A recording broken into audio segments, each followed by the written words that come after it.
Bonjour, c'est Jean-Christophe de Nikon Passion. Je vous retrouve aujourd'hui pour parler photo et prise de vue en particulier. Et je réponds à une question qui me revient régulièrement et qui est comment faire des photos plus sympas quand on est dans un environnement qui ne l'est pas du tout.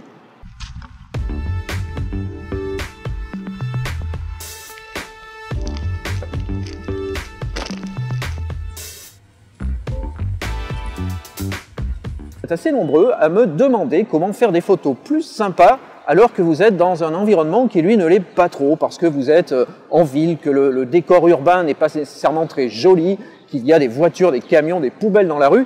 Comment faire des photos qui sortent de l'ordinaire? Aussi, je voudrais vous livrer 3 conseils. Ce sont des principes que je m'applique à moi-même pour mes photos, puisque peut-être tout comme vous, j'habite aussi dans un environnement qui n'est pas sympa tous les jours. J'habite en ville et dans la rue, sur les places publiques. Il y a des sujets qui sont sympathiques, mais ils ne le sont pas toujours. Il y a beaucoup de bruit généralement dans les images parce qu'il y a des voitures, des camions, il y a plein de monde qui passe et ça ne donne pas toujours des images très agréables à regarder. On est très loin de la carte postale. Le premier conseil, c'est de cadrer plus serré. Ne vous jetez pas tout de suite sur le premier revendeur venu pour aller acheter un téléobjectif.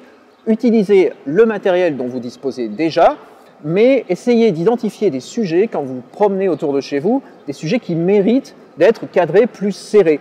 Au lieu de cadrer trop large quand vous êtes en ville, eh bien, essayez d'avoir un autre regard. Adoptez un cadrage plus serré. Ce n'est pas nécessairement un téléobjectif qui va vous aider, c'est simplement de vous rapprocher du sujet, de le prendre sous un autre angle. Et vous allez voir, vous allez ainsi pouvoir isoler des sujets qui méritent l'attention et que vous n'aviez peut-être pas remarqué parce qu'ils étaient noyés dans un décor beaucoup plus large. C'est ce qui fait que vos photos vont devenir plus agréables parce que vous allez enlever tout le bruit dans l'image qui est généré par ces décors et ces éléments urbains indésirables pour vous concentrer sur le seul sujet qui le mérite vraiment. Le deuxième conseil que je vais vous donner, c'est de cadrer différemment.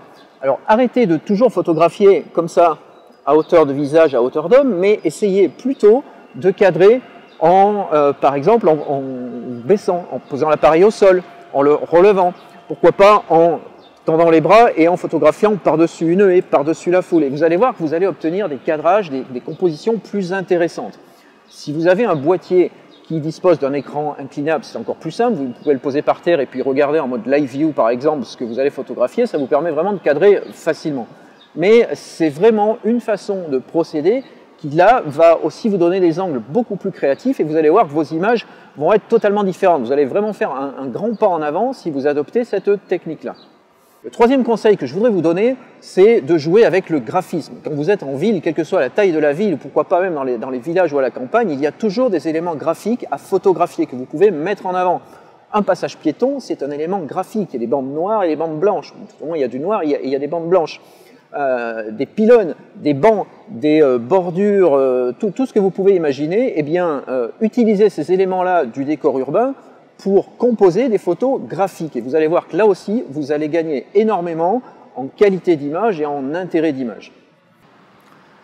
Voilà donc, pour résumer, conseil numéro 1, cadrer serré. Conseil numéro 2, changer d'angle et changer de position pour photographier.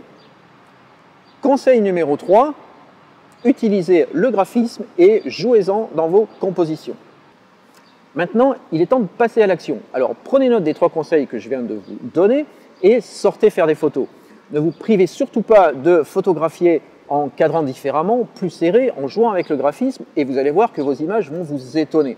Je vous invite également à partager ces photos sur nikonpassion.com, soit dans l'espace critique, soit sous la vidéo ici ou sur les différents réseaux sociaux sur lesquels vous pouvez me retrouver. Je serai ravi d'en discuter avec vous et de vous apporter quelques conseils complémentaires.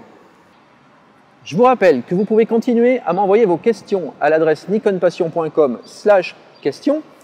Je sélectionne les plus pertinentes et j'y réponds au travers d'une courte vidéo comme celle-ci.